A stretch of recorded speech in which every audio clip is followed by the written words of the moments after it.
నేనైతే ఈ ఒక్క విషయం బల్లగుద్ది ఖచ్చితంగా చెప్తున్నానండి. మన వాళ్ళు ఎప్పుడైనా ఏదైనా పని చేసేటప్పుడు, ఏదైనా వ్యాపారం పెట్టేటప్పుడు, ఏదైనా బిజినెస్, ఏదో జాబ్, సపోజ్ ఇంకా ఏదైనా పని చేసేటప్పుడు మన వాళ్ళు 10 మంది సహాయం చేస్తే చాలండి. ఎవరో ఎక్కడి నుంచో వచ్చి చేయాల్సిన అవసరం లేదు. అదేంటో మరి మన వాళ్ళు ఏదైనా చేస్తానంటే మన వాళ్ళే వెనక్కి గుంజుతారు, మన వాళ్ళే వెన్నుపోటు పొడవాలని చూస్తారు. ఎందుకండి?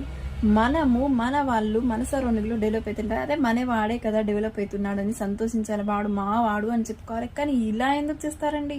వాడు డెవలప్ అయితే మనకేమొస్తుంది? వాడు డెవలప్ అయ్యి సంపాదిస్తే మనకేమని ఇస్తాడా? ఇదేం బుద్ధి? ఇలా కాదు. మనం ఒకరికి సహాయం చేస్తే వాళ్ళు ఇంకెవరైనా మనకు అవసరం ఉన్నప్పుడు మనకు సహాయం చేస్తారు.